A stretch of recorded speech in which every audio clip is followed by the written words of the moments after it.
अरिहंत सिद्ध सूर्य उपाध्याय साधु सर्वे अर्थ के प्रकाशी मांगे लिखे उपकारी है। तिनको स्वरूप जाने रागते भाई जो भक्ति काय को नमाए स्तुति को उचारी है। धन्य धन्य तिन ही ते काज सब आज भये कर जोड़े बारे बारे वंदना हमारी है। मंगल कल्याण सुखे ऐसो हम चाहते हैं। वो मेरी ऐसी दशा जैसी तुम्हारी है। वो मेरी ऐसी दशा जैसी तुम्हारी है। वो मेरी ऐसी दशा जैसी। शत्रचूड़ामणि ग्रंथ के आधार से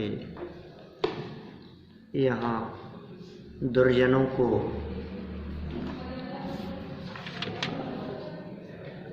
सर्प के समान कहा और ये कहा गया कि दुर्जनों से बचकर रहो, दुर्जनों से सावधान रहो, सज्जनों का समागम करो। दुर्जन लोग अपने समीप आए हुए लोगों को दुर्जन बना लेते हैं, लेकिन सज्जन उतनी आसानी से लोगों को सज्जन बनाने में समर्थ नहीं हो पाते। माने ये एक परिस्थिति कुछ इसी प्रकार की है। इसलिए अच्छे लोगों की संगति में रहकर भी अच्छाइयाँ ग्रहण करें ये कठिन है, लेकिन बुरे लोगों की संगति में रहकर वो बुराई को ग्रहण कर लेना ये बहुत आसान दिखता है। यही कारण है कि समाज में भी जो बुराइयां हैं वो बहुत तेज़ गति से फैलती हुई दिखाई देती हैं। अच्छाइयों को ग्रहण करने में भी बहुत जोर लगाना पड़ता है, वो भी आसान नहीं है। आज यदि आपको किसी अच्छे काम के लिए कहें तो उस काम को करने में, शुरू करने में और निरंतर करने में बहुत मेहनत और बहुत परिश्रम करना पड़ेगा। आसान नहीं है, बहुत जोर लगता है उसमें। अभी आपको कहें कि रोज़ाना आकर के पूजन करो, आपको कहें रोज़ाना आकर के प्रक्षाल करो, आपको कहें रोज़ाना ये काम करो, तो वो कठिन सा लगने लगता है। जिनके रूटीन में है उनकी बात नहीं कर रहा हूँ मैं, लेकिन किसी एक नए व्यक्ति को कहो ये बात तो उसके लिए आसान नहीं है। वो भादवे में 10 लक्षण में ही 2-5 दिन के लिए, 10 दिन के लिए कैसे समय निकालता है वो उसका जीव जानता है। कितना जोर लगाना पड़ता है उसको, माने बहुत कठिन है। आप स्वाध्याय करने की बात को थोड़े दिन तो आता है, फिर लगता है, फिर मतलब वो भारीपन लगता है उसको बहुत ज़्यादा। घर गृहस्थी के कार्यों में जिस तरह की रुचि दिखाई देती है वैसी रुचि, वैसा उत्साह इन कार्यों में नहीं होता। जबकि अच्छे कार्यों की बात कर रहे हैं हम। देखो, जेब काटने वालों के साथ में रहेगा तो जेब काटना सीख जाएगा, चोरों के साथ में रहेगा तो चोरी करना सीख जाएगा। सिगरेट पीने वालों के साथ में यदि कोई बच्चा है तो वो मैं तो नहीं पीता, लेकिन ऐसा हो ही नहीं सकता कि वो उससे बचा रह सके। हाँ, बगैर पैसे के पिलाएगा, फ्री में पिलाएगा। अरे देख तो सही, इसका तो मज़ा ही कुछ और है। तो माने वो जो व्यक्ति है, जो बालक है, बालकों की बात करो चाहे बड़ों की बात करो, आज आपको ही समझ लीजिए या आप किसी और की बात करो, आप किसी और व्यक्ति को मंदिर लाने के लिए प्रयास करेंगे तो कितना प्रयास करना पड़ेगा, और उस व्यक्ति को घूमने ले जाने के लिए प्रयास करना हो तो कितना आसानी से तैयार हो जाएगा। बाजार जाना हो, मेले जुलूस में जाना हो, या राग रंग के काम में जाना हो, कहीं पार्टी में जाना हो, कहीं समझ लो कहीं संगीत सभा हो रही है, भजनों का कार्यक्रम हो रहा है, वहाँ ले जाना फिर आसान है कि चलो कोई बात नहीं, आज तो म्यूजिकल नाइट है। तो व्यक्ति अपने 6 घंटे बिगाड़, 5-6 घंटे बिगाड़ करके भी शाम को पहले जाकर के सीट रोकता है, टाइम से पहले पहुंचता है। कहीं डांडिया का कार्यक्रम हो तो देखो आप क्या होता है, नाच गान दिखाई देता हो। कहने का मतलब यह है कि जहाँ कहीं पर भी कुछ अनादिकालीन संस्कारों को पोषण करने वाले, अनादिकालीन खोटे संस्कारों को पोषण करने वाले कार्य जहाँ होते हुए दिखते हैं, वहाँ इस जीव का उत्साह बहुत तीव्र दिखाई देता है। ये सहज ही मनोविज्ञान है इस तरह का। बड़े दीवान जी के मंदिर में 10 लाख पेंटिंग जो होते हैं। हाँ, होते हैं सब इसी तरह के, सब जगह पर सांस्कृतिक कार्यक्रमों में सब जगह पर लोग दिखाई देंगे, लेकिन जहाँ तत्वज्ञान की चर्चा होगी वहाँ लोग अपने आप कम हो जाएंगे। ये संस्कार इसी तरह के हैं। राग में मजा आता है, वैराग्य और वीतरागता की चर्चा में जीव को आनंद नहीं आता, मजा नहीं आता। इसलिए ये कह रहे हैं कि देखो दुर्जनों की संगति कितनी आसान है और सज्जनों की संगति चाहते हुए भी कर नहीं पा रहा है, और सज्जनों की संगति में रह कर के संस्कार पढ़ना भी कठिन है, और दुर्जनों की संगति में उनके संस्कार बहुत आसानी से कोई भी व्यक्ति के हृदय में आ जाते हैं। बुराई जल्दी ग्रहण करता है, देखो वही करते हैं, देखो वही खाते हैं, देखो वही कैसा कर रहे हैं। पीछे एक बहुत सुंदर श्लोक दिया था इन्हीं आचार्य देव ने, इसी चरित्र में महादीप सिंह सूरी ने ऐसा कहा कि जो व्यक्ति जैसा देखता है वो वैसा बन जाता है। क्या कहा, जो जैसा देखता है वो वैसा बन जाता है। क्या मतलब निकला? वे कहना चाहते थे कि जो व्यक्ति ये कहता है देखो वही खाते हैं, देखो वही ऐसा करते हैं, तो इसकी दृष्टि में वो दिख रहा है ना, देखो वो कैसे रहते हैं, देखो वो कितना घूमते, इसका मतलब तुम वैसा बन जाओगे थोड़े दिनों में। ये साहब आप हमारे को मना करते हो, वो देखो वही रात को चाय पीते हैं, हमें कहते हो हमने तो उनको ये करते हुए देखा था, वो ऐसे होकर के भी ऐसा कर रहे हैं, तो फिर हम करें तो क्या दिक्कत है। माने उन बुराइयों को ये फटाफट ग्रहण कर लेगा। किसी विद्वान में से अच्छाइयाँ ग्रहण करना बहुत कठिन काम है, लेकिन यदि कोई खोटा कार्य, मान लो रात को पानी पीने का काम किसी विद्वान के द्वारा हो रहा है, तो उसे देख करके लोग स्वच्छंदता जल्दी ग्रहण करेंगे। 50 विद्वानों को रात को पानी पीने का त्याग देख करके किसी को पानी का त्याग करने का भाव नहीं आएगा, लेकिन एक को रात में पानी पीते हुए देख करके 4 लोग कहेंगे वही पीते हैं, माने वो उस बात को जल्दी ग्रहण कर लेते हैं। चलिए, इसी तरह की बातें चल रही थी, इन्हीं बातों को कुछ अपन और आगे बढ़ाते हैं। दूसरों को दुर्जन बनाना सरल ये तो हो गया था, अब सज्जनों का समागम तथा सम्मान करना उचित। नीतिकार कहते हैं, पेज नंबर है 159 पर, सज्जनास्तु सतां पूर्वं समावज्य प्रयत्नतः किं लोके लोष्टवत् प्राप्यं श्लाघ्यं रत्नमयत्नतः। नीतिकार कह रहे हैं, और सज्जन पुरुषों को प्रयत्न से पहले सज्जनों का आदर करना चाहिए। लोक में मिट्टी के ढेले के समान प्रशंसनीय रत्न बिना प्रयत्न के मिल सकता है। क्या कहना चाह रहे हैं, ये सरलार्थ नीचे देखें। कंकड़ पत्थर अथवा मिट्टी के ढेले के समान दुनिया में मूल्यवान और प्रशंसनीय रत्न प्रयत्न के बिना नहीं मिलते। ये ऊपर बिना प्रयत्न के मिल सकता है, माने ये प्रश्नवाचक हो, बीच में लिखा क्या, बीच में क्या लिखा ना, माने वो बिना प्रयत्न के नहीं मिल सकता है। जैसे मिट्टी के ढेले मिल जाना आसान है, कहीं भी मिल जाएंगे, कंकड़ पत्थर तो कहीं भी मिल जाएंगे। सड़क पर चलते चलते आप कहीं भी मिट्टी का ढेर देख सकते हैं, पत्थरों का समूह देख सकते हैं, लेकिन क्या इस तरह से आपको सड़क चलते कभी रत्नों का ढेर दिख सकता है? माने नहीं दिख सकता, नहीं मिल सकता। अतः सज्जनों को प्रयत्न पूर्वक सज्जनों का समागम और सम्मान करना चाहिए। बहुत प्रसिद्ध नीतिकारों का एक श्लोक है, कक्षा 6 में पढ़ा था। साध्य कौन सी क्लास में है? 5वीं में। 6th क्लास में एक श्लोक था, आपको याद भी होगा बड़े लोगों को। नीतिकारों का श्लोक है, शैले शैले न माण्यक्यम मोत्यकम न गजे गजे साधवो न ही सर्वत्र चंदनम न वने वने। संस्कृत में है 6th क्लास की किताब में। ये तब से ही याद है बचपन से। क्या क्या लिखा उसमें? शैले शैले न माणिक्यम, हर पर्वत के अंदर माणिक मिल जाए या मिलेगा नहीं। और मोत्यकम ना गजे गजे, हर हाथी के मस्तक में, गज माने हाथी, उसमें मोती नहीं मिलेंगे आपको। गज मोती तो किसी किसी हाथी के मस्तक में होते हैं। शैले शैले न माणिक, शैल मतलब पर्वत, माणिक नहीं मिलते। और मोती हर हाथी के मस्तक में नहीं मिलते।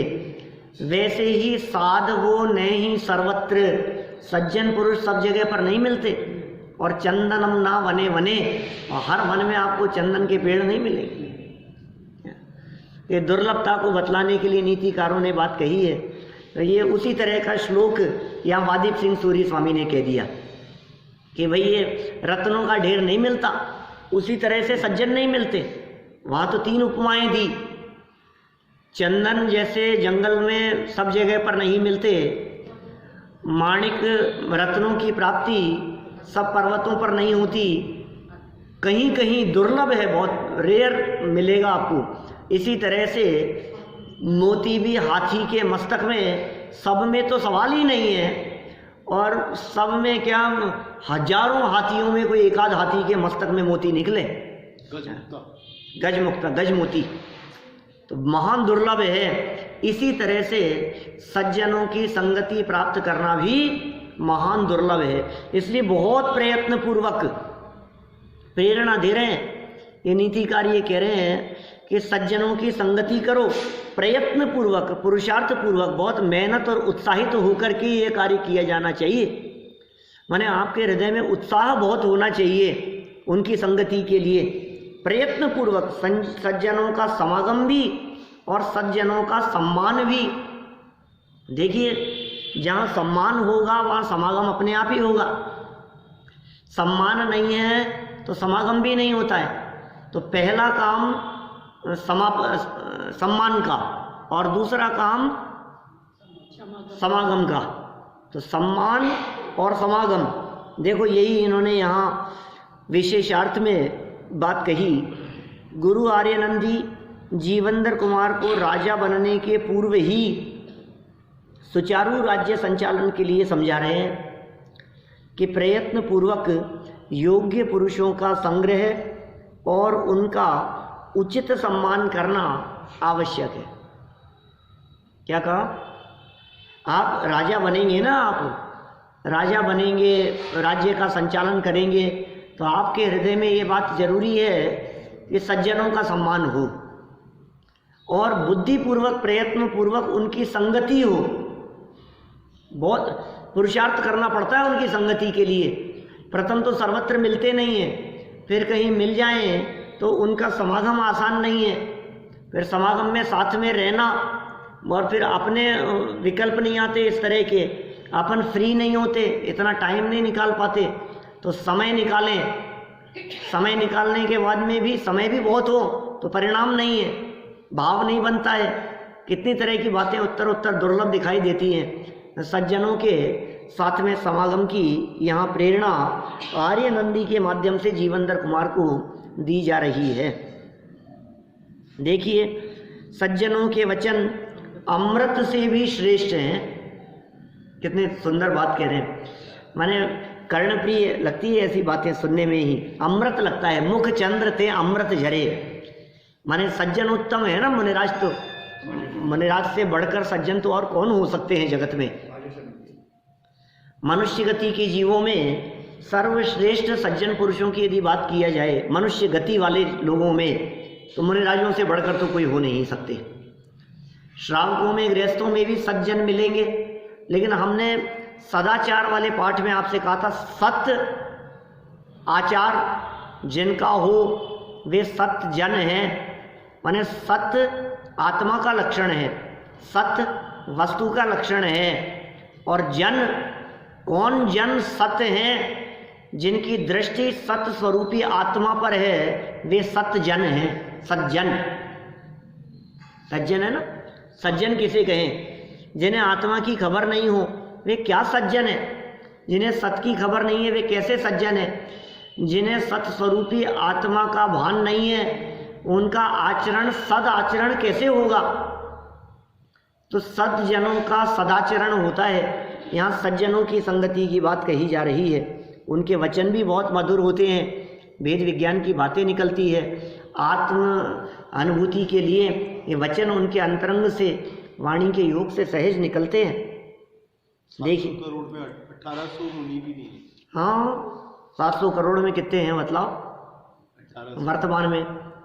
लेकिन 700 करोड़ सम्यक दृष्टि भी है, 29 अंक प्रमाण में सब सज्जन है। लेकिन 29 अंक प्रमाण में 700 करोड़ माने कुछ नहीं। इसका मतलब कितने अंक प्रमाण में एक हुआ ये सोचो आप। 22 अंक प्रमाण में एक होगा क्या? नहीं, 7 करोड़ सम्यक दृष्टियों की बात कर रहा हूं। 7 करोड़ सम्यक दृष्टि माने 8 अंक हो गए ना। 7 के आगे 7 जीरो, 8 अंक हो गए। 29 अंक प्रमाण मनुष्य हैं। 29 अंक प्रमाण मनुष्यों में 8 अंक प्रमाण सम्यक दृष्टि हो गए मान लो। तो मैं वैसे बतला रहा हूँ मोटा मोटा, ऐसे तो लगता नहीं है कुछ भी। तो भी आप सोचो 22 अंक प्रमाण में एक व्यक्ति है। क्या कहा? क्योंकि 700 करोड़ लिए ना अपन ने, तो हैं 14 अंक प्रमाण में टोटल 29 अंक प्रमाण, टोटल 29 अंक प्रमाण है। 29 अंक प्रमाण मनुष्यों की संख्या में 700 करोड़ सम्यक दृष्टि है। तो अब लगाओ जरा उसमें कितना बैठेगा, उसमें भाग दे करके लगाओ। ऐसे रेशियो लगता ही नहीं है। तो भी मैं ये कह रहा हूं 22 अंक प्रमाण में एक व्यक्ति निकलेगा।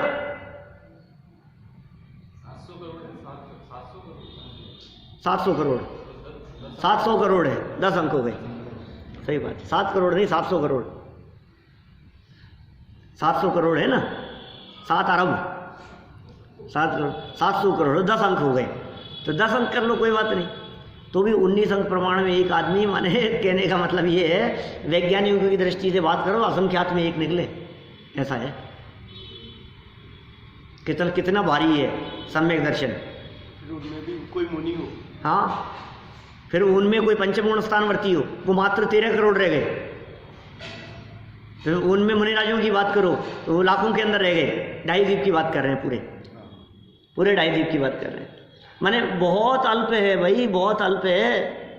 कहाँ गिनती में नहीं आए आप? कहाँ लगा रहे हो उन बातों को? ये सज्जनों को तलाशना ये कह रहे हैं, इसलिए उनके वचन कदाचित आपको मिल जाएं तो महाभाग्य समझना चाहिए। 51 नंबर श्लोक देखें अपन।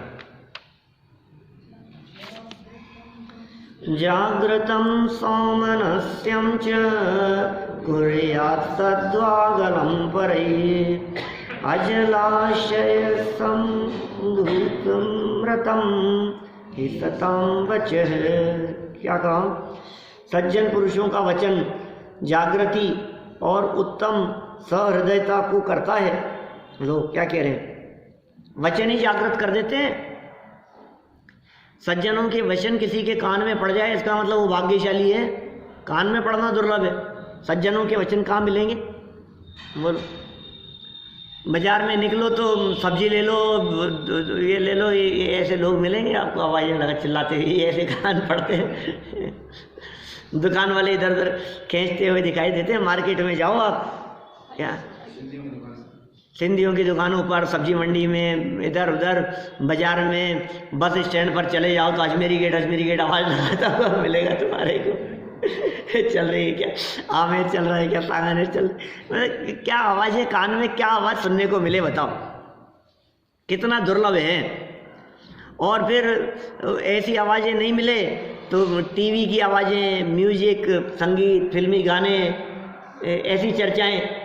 और घर में चले जाओ तो थाली लगी है, रोटी लग गई, ये हो गई, शाम को क्या खाओगे, क्या बना लें, ऐसी आवाज़ें सुनने को मिलती। माने ये जो सज्जनों की जो वचन है वस्तु स्वरूप वाले, ये वचन कान में पड़ना कितना दुर्लभ है। कैसे कैसे वचन सुन रहे हैं हम, सर्वत्र ऐसे वचन ही दुर्लभ हैं। सज्जन पुरुषों का वचन जागृति करने वाला है और उत्तम सहृदयता को करता है, हृदय को भी उत्तम कर देता है और जागृत भी करता है। बहुत कहने से क्या, निश्चय से सज्जन पुरुषों का वचन जलाशय के बिना ही उत्पन्न हुआ अमृत है। वाह, जलाशय के बिना उत्पन्न हुआ ही सहज उत्पन्न हो गया है अमृत। कहीं अमृत निर्माण कहीं किसी जलाशय में हुआ हो, उनका हृदय ही अमृत स्वरूप है। वचन मात्र माने जलाशय के बिना उत्पन्न हुआ कहकर के कहना चाह रहे हैं कि जो उसका मुख था वो जलाशय तो नहीं था, लेकिन फिर भी जो वचन निकले वो अमृत स्वरूप निकले। सहज ही उनकी वाणी से अमृत प्रस्फुटित होने लगा। देखिए, सज्जन पुरुषों के वचन सावधान करने वाले और मन को पवित्र करने वाले होते हैं। उनके वचन अमृत के समान हैं। अमृत तो समुद्र से उत्पन्न माना गया है, किंतु सज्जन पुरुषों के वचन उनके पवित्र हृदय से उत्पन्न होते हैं। समुद्र मंथन के समय अमृत निकला ना, ऐसा कहावत है जगत में। लोक में ऐसा माना जाता है कि समुद्र मंथन करके जल अमृत निकाला गया, लेकिन भाई बिना जलाशय के ही यहाँ तो अमृत निकल रहा है हृदय से। मुनिराजों के वचन अभी कहे ना मैंने, वो पंक्तियाँ छेड़ाला की, मुख चंद्र ते अमृत जग सुहित कर सब अहित हर श्रुति सुखद सब संशय हरे ब्रह्म रोग हर जिन के वचन मुख चंद्र ते अमृत जरे। जग सुहित कर, जगत के जीवों का भला करने वाले, सब अहित हर, सबके अहित को हरने वाले, श्रुति सुखद, सुनने मात्र में जिसमें सुख होता हो, और समस्त संशयों को हरने वाले, और भ्रम रूपी रोग को हर लेने वाले मुनिराजों के मुख से निकले हुए वचन मानो उनके मुख रूपी चंद्रमा से अमृत झर रहा हो। कैसी उपमा दी है दौलत राम जी ने छेड़ाला में। ये कितनी सुंदर बात कह दी है, मुख चंद्र ते अमृत झरे। हमारे दिगंबर संतों के जब वाणी उनके मुख से निकलती है तो सच में जगत के जीवों का कल्याण करने वाली होती है। ये क्या कह रहे हैं देखिए, सज्जन पुरुषों के वचन सावधान करने वाले और मन को पवित्र करने वाले होते हैं। उनके वचन अमृत के समान हैं।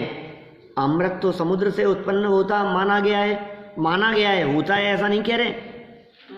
जगत जनों की ऐसी मान्यता है, कोई व्यक्ति ऐसा समझ लेवे कि समुद्र से अमृत निकलता है तो वो धोखे में है।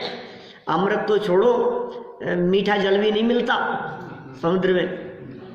लेकिन जगत में लोक मान्यता के अनुसार ऐसा माना गया है कि समुद्र से अमृत निकला, किंतु सज्जन पुरुषों के वचन उनके पवित्र हृदय से उत्पन्न होते हैं।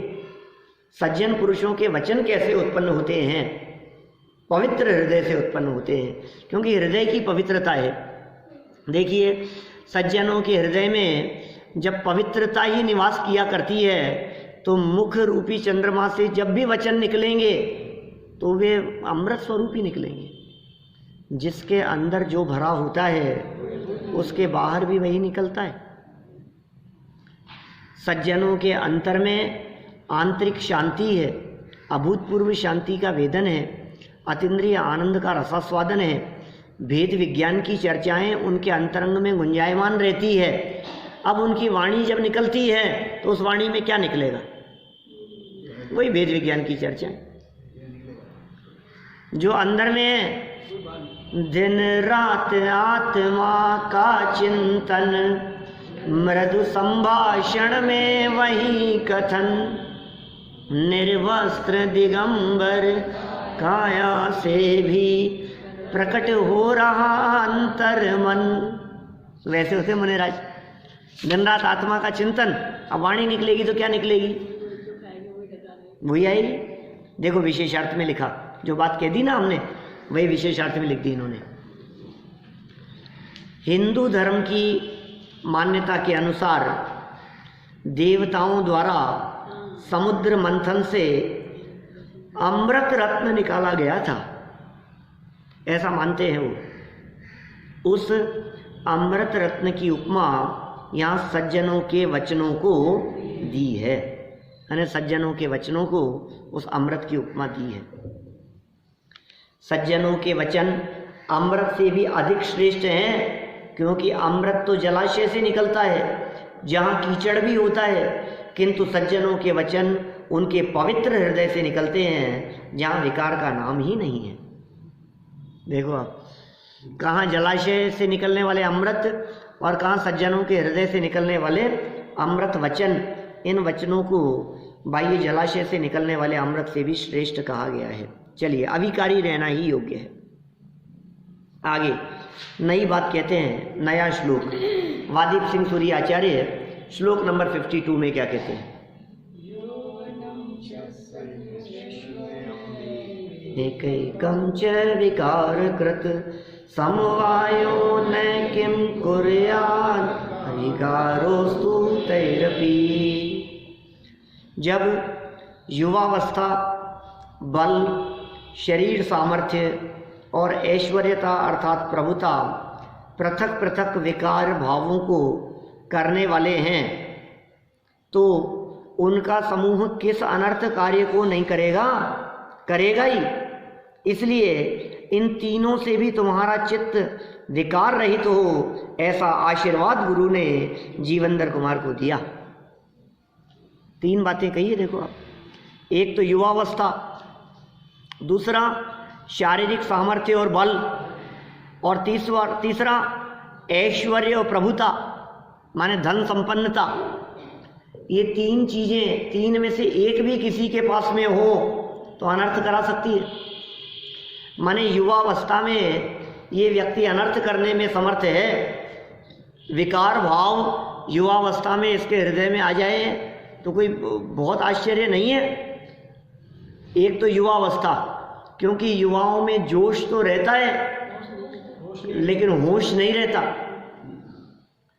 वृद्ध व्यक्तियों जैसा, उनके अनुभवों जैसा, भले ही ये कहे वृद्ध लोगों के बारे में कि आउट ऑफ डेट हो गए, इनके विचार पुराने हो गए।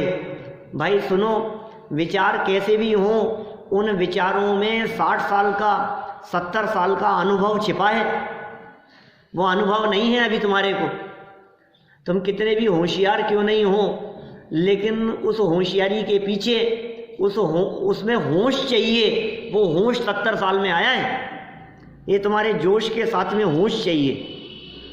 ये कह रहे हैं युवावस्था ये अनर्थ करने में समर्थ है, और साथ में यदि शारीरिक बल भी हो, कामदेव है, ताकत बहुत हो, अब कौन क्या बिगाड़ लेगा मेरा। हम चौड़े बाजार सकड़े जैसी दशा है।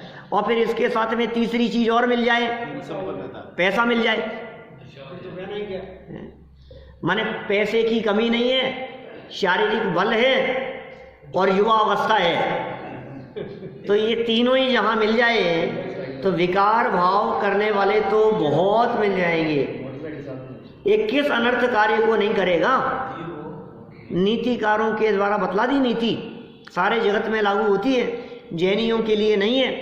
सर्व जगत में आप इस बात को देख सकते हो। किस अनर्थ कार्य को नहीं करेगा, करेगा ही। इसलिए वे आर्यनंदी गुरु जो शिष्य जीवंदर कुमार को संदेश देते हुए कहते हैं कि बेटा सुनो, तीनों से तुम्हारा चित्त विकार रहित रहे, ऐसा हम तुम्हें आशीर्वाद देते हैं। हम ये भावना भाते हैं, क्योंकि देखो राज्य मिलने वाला है तुम्हें, राज्य मिल जाएगा, शक्ति की बल की कमी नहीं है, युवावस्था है, शरीर से तुम कामदेव हो, लेकिन चित्त में विकार भाव नहीं होवे। सावधान रहना, सतर्क रहना, ये प्रेरणा दी जा रही है। देखिए सरल अर्थ और विशेष अर्थ में क्या कहते हैं यहाँ। यौवन, सत्ता, अधिकार, बल और सामर्थ्य को इन्होंने सत्ता कह करके पुकारा है। सत्ता जिसके हाथ में हो। ये और 2 कदम आगे हो गए। हमारे हाथ में है सत्ता, अब कौन क्या बिगाड़ लेगा। मतलब रावण सीता का हरण करके ले गया, अब कौन उसको कुछ कहने वाला है। 3 खंड का अधिपति है, उसके पास में पावर है, अब कोई कुछ कर ले, कोई नहीं कर सकता कुछ भी। ये तो रावण की ही सज्जनता है कि सीता का शील सुरक्षित रहा। माने यदि वो रावण की सज्जनता नहीं होती तो सीता का शील सुरक्षित नहीं रह सकता था। लेकिन रावण की जगह कोई दूसरा होता, युवावस्था में शक्ति और सामर्थ्य बहुत है और धन भी है, तो बोलो वो क्या अनर्थ नहीं कर सकते। डॉक्टर साहब तो इसके लिए बोलते हैं कि आज के समय में रावण का मिलना ही हाँ, है। रावण का घर तलाशना मुश्किल है भाई साहब आज के समय में। ऐसी हालत है। आप राम राज्य की कल्पना करते हो, राज्य तो छोड़ो, रावण राज्य भी नहीं हो सकता। रावण का कोई एकाध रावण जैसा घर तो तलाश करके लाओ, माने जिसमें जो व्यक्ति जिसको बहुत दिलो जान से ज़्यादा चाहता हो, अपनी पटरानी बनाना चाहता हो, और वो उसके घर में 6 महीने रहे और सारी पावर, सारी शक्ति, सामर्थ्य सब कुछ हो, और उसके बावजूद वो उसे छुए नहीं, उसका शील सुरक्षित रहे, ऐसा कोई घर तो दिखाओ। वो तो बताते हैं आज तो ऋषियों के आश्रम सुरक्षित नहीं है। क्या बात कहें। देखिए क्या कह रहे हैं, यौवन, सत्ता, अधिकार, धन, वैभव, इनमें से एक भी हो तो वह अज्ञानी मनुष्य को विकारी बना देता है। फिर इन सब का समूह मनुष्य को विकारी क्यों नहीं बनाएगा? अवश्य बनाएगा, किंतु ऐसे निमित्त मिलने पर भी अविकारी रहना ही सज्जनों के लिए योग्य है। आप यदि सज्जन हैं तो आपके लिए यह बात योग्य है कि ऐसे निमित्त मिल जाने पर भी आप अविकारी रहें। आशीर्वाद दे रहे हैं, संदेश दे रहे हैं, अंतिम शिक्षा दे रहे हैं, ऐसा समझ लीजिए। विशेषार्थ, अज्ञानी पुरुषों को यौवन आदि अवस्था के विशेष निमित्त से क्रोधादि विकार उत्पन्न होते हैं, क्योंकि उन्हें वह पर्याय ही सर्वस्व और सत्य लगती है। वो पर्याय ही सर्वस्व लगती है, वही सत्य लगती है। इस पर्याय दृष्टि के कारण मिथ्यात्व रूप द्रव्य कर्म और इस मिथ्यात्व से विकार रूप परिणमन स्वाभाविक है। क्या कहा? ये जो पर्याय दिखाई देती है ना, वर्तमान जो पर्याय दिखाई दे रही है, युवावस्था आदि धन आदि के साथ में असमान जाति द्रव्य पर्याय संयोग रूप, यही सब कुछ दिख रही है। उसे बुढ़ापा नहीं दिखता, उसे लोग युवावस्था में मरते हुए भी दिखते हैं, स्वयं की मौत नहीं दिखती। सब कुछ यही है। अरे मैं कमजोर नहीं हूं। अरे तू, तेरी अवस्था बदलने वाली है। ये पर्याय कोई सर्वस्व मान बैठा है, यही सत्य लगती है, और पर्याय दृष्टि के कारण मिथ्या दृष्टि बना रहता है। इस मिथ्यात्व से विकार रूप परिणमन स्वाभाविक है। गुरु आर्यनंदी जीवनधर कुमार को आशीर्वाद देते हैं, ये आशीर्वाद है उनका। यद्यपि गुरुओं के आशीर्वाद से कुछ काम हो जाए ऐसा होता नहीं है, लेकिन गुरुओं की सद्भावना यदि शिष्यों के प्रति है तो इसका मतलब वो शिष्य भी योग्य दिखाई दे रहे हैं। योग्य शिष्य को योग्य गुरुओं के द्वारा योग्य आशीर्वाद दिया जाता है, और वो योग्य आशीर्वाद क्योंकि वे गुरु भी सज्जन हैं और सज्जनों के मुख से निकले हुए वचन वे फलित होते हुए दिखाई देते हैं। वो वचन सज्जनों के मुख से निकले हैं ना, वे फलीभूत हो जाते हैं, उनमें इस प्रकार की रिद्धि है। और महामुनिराज थे, रिद्धि संपन्न तो थे ही थोड़े समय पहले, अभी भले ही दीक्षा छेद दी हो, वापस मुनि होने वाले हैं अभी थोड़े दिन में, खुद दीक्षा ले लेंगे वापस। यहाँ काम पूरा हो गया, वहाँ जाकर के इन्होंने दीक्षा ली। देखो, गुरु आर्यनंदी जीवनधर कुमार को आशीर्वाद देते हैं कि हे शिष्योत्तम, तुम ज्ञानवान हो, तुम समझदार हो, यौवन आदि सब निमित्तों की उपस्थिति में भी तुम्हें किसी प्रकार का विकार न हो, ऐसा हमें हमारे तरफ से तुम्हारे लिए आशीर्वाद है। इस तरह ये आशीर्वाद तक की चर्चा हमने पढ़ी है। अभी 2 श्लोक और हैं जो ये नीतिकारों, 2-3 क्यों, अभी कल भी नीतिकारों की चर्चा चलेगी, है ना। ऐसी बातें हमारे जीवन में उतरे, इसी भावना से बात को